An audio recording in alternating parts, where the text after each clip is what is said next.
लेकिन बहुत जामिया गुफ्तगू फरमाई जनाब वासिफ फारूकी साहब ने। इसके बाद हम दूसरे मेहमान खुसूसी की तरफ चलते हैं और उनसे इल्तिमास करते हैं कि वो भी अपने ख्यालात का इज़हार फरमाएं। डॉक्टर उबैदुल्लाह चौधरी साहब। बिस्मिल्लाहिर्रहमानिर्रहीम।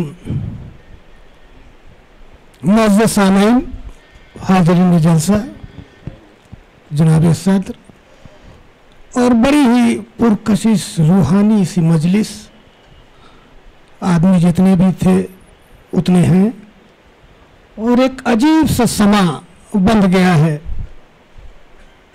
सूफी दस्तगी साहब के प्रोग्राम के सिलसिले में।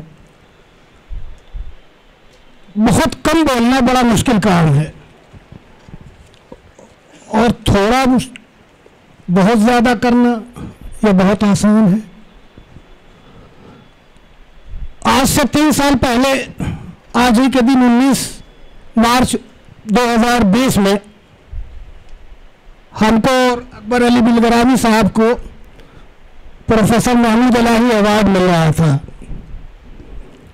उसमें ये साहब तशरीफ लाए थे, बार बार मेरी तरफ देख रहे थे। जब प्रोग्राम खत्म हुआ तो कहने लगे, चौधरी साहब मैं आपकी वजह से आया हूं, आप मुझे नहीं जानते।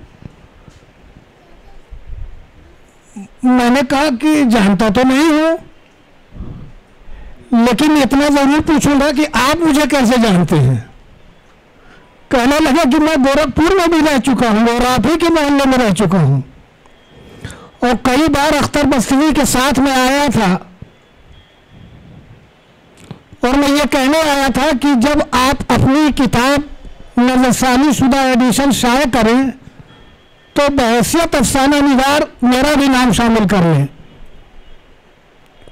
और अख्तर बस्ती साहब ने कहा कि चौधरी साहब ने उत्तर प्रदेश में उर्दू अफसाना सन 60 के बाद पे PhD किया है, और इसमें गोरखपुर के बस्ती के ताल्लुक से जितने भी यूपी के अफसाना निगार थे उसमें आपको शामिल कर लिया जाए। बहरहाल बात आई गई हुई, काफ़ी मुद्दत के बाद फिर वो यहाँ चले आए। खास बात जो मैंने ये देखी, ये उस वक्त में बहुत बीमार थे और मुझे देखने आए जैसे कि मैं कोई बहुत बड़ी शख्सियत का मालिक हूँ या क्या बात है कि वो आए। तो मैं बहुत खुश हुआ। तो मैंने एक चीज़ उस वक्त पकड़ी, वो शायद मैं आप लोगों को बता दूं, कि जो वाकई बड़ा आदमी होता है वो हर एक को बड़ा समझता है। जो वाकई बड़ा होता है वो हर एक को बड़ा समझता है। चूंकि बात चल रही है इसलिए चंद अशार मैं उनके जो मुझे मुतासिर करते रहे, और फिर उसके बदले में कुछ ऐसे अशार सुनाऊंगा जो आज भी रायल हैं। मेरे उस्ताद जिन्होंने मुझे BA और में पढ़ाया था, डॉक्टर सलाम सिंह दिलवी साहब कहा करते थे कि अफसाना अफसाना क्या लिखते हो, शेर कहो। एक शेर जिंदा रहेगा तो शायर जिंदा रहेगा, एक शेर जिंदा रहेगा तो शायर जिंदा रहेगा। 1945 में उनकी एक नज़्म शाये हुई, पागल कौवे, वो पूरी दुनिया में पढ़ी जाती है। पागल कौवे मत बोल है कौन यहाँ आने वाला, मैं तो खफा है सारा जहाँ उनसे तो ज़माना आना दिमाग और कौन यहाँ आने वाला। तो ये नज़्म उनकी जो सलाम साहब की रही है वो अपने ज़माने में बहुत मकबूल ही, और उस पर फिराक जो कभी किसी की तारीफ नहीं करते थे उस उन्होंने बहुत तारीफ किया। और उनके जो जुमले थे वो मैं हर जगह कोट करता हूँ। 1945 में फारग गोरखपुरी ने खत लिखा और ये कहा, सलाम साहब अगर आप ऐसे 10-20 नज़में लिख डालेंगे तो उर्दू अदब पर एहसान करेंगे। सलाम साहब भी नहीं है, फिराक गोरखपुरी भी नहीं है, और उनके अशार आज तक जिंदा हैं। फिराक का एक शेर सुनाऊंगा, उसके बाद डॉक्टर सलाम सिंह दिलवी का एक शेर सुनाऊंगा, फिर इनके 5-7 शेर जो मैंने मुंतखब किए हैं सूफी साहब के वो मैं सुना, और उसके बाद मैं जो बात कहना चाहता हूँ आप हजरात से वो कहूँगा। स्लोगन में बात करूँगा, बाकी चीज़ें आप समझें। फिराक का शेर है, तुम मुखातिब भी हो करीब भी हो, तुमको देखें कि तुमसे बात करें। अगर किसी से कहा जाए कि इस शेर का मतलब लिखो तो वो कम से कम 10 सफ़े लिख लेगा।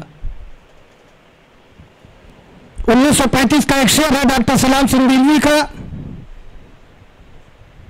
जब उनकी उम्र 18 साल की थी। वो शेर है, बात करने से जाने क्या होगा, बात करने से जाने क्या होगा, नाम लेने से दिल धड़कता है, नाम लेने से दिल धड़कता है। मैंने ये शेर जब मलिकजादा साहब को सुनाया तो उन्होंने कहा, यार चौधरी ये शेर मेरी नजर से क्यों नहीं गुजरा। मैंने कहा, आप 4 साल तक गोरखपुर यूनिवर्सिटी में रहे 1964 से लेकर 68 तक, लेकिन आपने डॉक्टर सलाम सिंह की कदर नहीं की, इसलिए आपको इतने अच्छे अच्छे अशार नहीं मिल सके। बहरहाल राही बस्ती की, ये सूफी बस्ती की जो गजलें हैं या जो हैं वो सब सीधे सादी हैं, कहीं से उसमें कोई उलझाव नहीं। अभी किसी ने एक शेर पढ़ा है, वो शेर मुझे बहुत पसंद आ गया, सुलझे हुए बात पे वो है, फन का मकसद जिंदगी की आईनादारी हुई है, महज लफ्जों को सजा नहीं है शायरी। बड़ी हैरत से हमको देखता है ये जमाना, क्यों मौरिख लिख नहीं पाया जिसे वो दास्तां है। हम जहां हैं वहां अमन अमान के फूल खिलते हैं, यकीन जानो चमन वालों जिसके पासबा हैं हम। पढ़ते हैं आंखों से मेरे अश्क होते हैं रमा, पढ़ते हैं आंखों से मेरे अश्क होते हैं रमा, वो तड़प इंसान की बुरबार अफसाने में है, पुरदर्द अफसाने में है। जब तलक मेरे हाथों पे कलम की ताकत, जब तलक मेरे हाथों में कलम की ताकत, ज़ेर कर सकती नहीं कोई भी तलवार मुझे।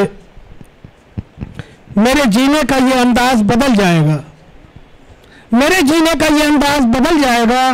तुम मुझे अपने ख्यालों में अभी रखने दो, तुम मुझे अपने ख्यालों में अभी रहने दो। और ये शेर खास तौर से मुझे पसंद है, शायरी खूने जिगर पीती है, शायरी खून जिगर का पीती है। अब देखिए दोनों में बहुत फर्क हो जाएगा अगर आप इस चीज को नहीं समझेंगे। शायरी खून जिगर पीती है, शायरी खून जिगर का पीती है, सिर्फ अहले कलम समझ सकते हैं। इसमें भी पूरा फलसफा है, समझते हैं, इसमें भी पूरा फलसफा है, इस शेर में भी। बहरहाल सूफी साहब,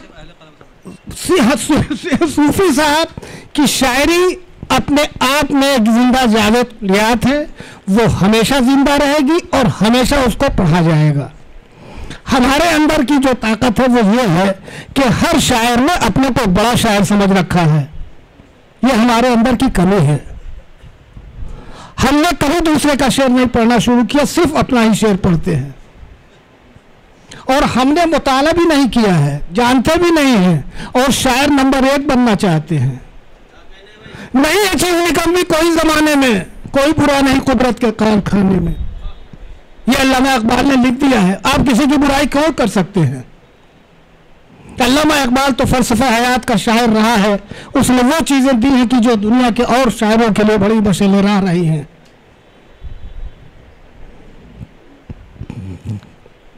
नहीं है चीज निकलनी कोई जमाने में, कोई बुरा नहीं कुदरत के कारखाने में। मिटा दे अपनी हस्ती, मिटा दे अपनी हस्ती अगर कुछ मर्तबा चाहे कि दाना खाक में मिलकर गुलो गुलजार होता है, वही दूसरी जगह किया है। अब शायरी के अंदर जो वजदानी कैफियत है, जो तख्लीकी है, जो आफाकी है, वो इंसान के दिलो दिमाग से उभरती है। वो वही की अक्कास होती है जहां से हम सोचते हैं, और किस अंदाज से सोचते हैं वो अपने अंदर चाहिए। मुख्तसर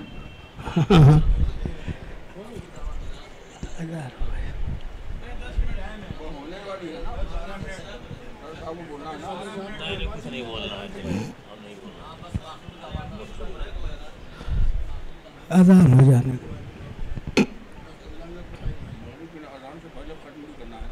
तो हो गया, खत्म हो गया। जब चाहे कब तो अजान हो जाने तो हो रही है ना, नहीं है को बड़ा कहने की सलाहियत है।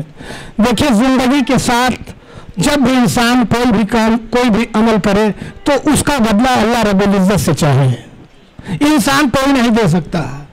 तीसरे पारे में साफ साफ लिखा हुआ है वो तो मंतशा वो तो मंतशा बैदकल खैर इन्नल्लाह अला कुल्लि शैइन कदीर। अल्लाह रब्बुल इज्जत हर चीज पे कादिर है, वो जो चाहेगा कर देगा। जिंदगी के अंदर हमेशा अच्छे कामों की तरफ आइए, हर उन चीज की तरफ आइए जिससे कि आपकी जिंदगी संवरे बने समझे, और बड़ी से बड़ी महफिल में जब भी आप जाएं इस अंदाज से जाएं कि अब हम यहाँ से कुछ लेके जाएं। यही मेरा पैगाम है, यही मेरी मोहब्बत है, यही आप लोगों के सामने कहना चाहिए।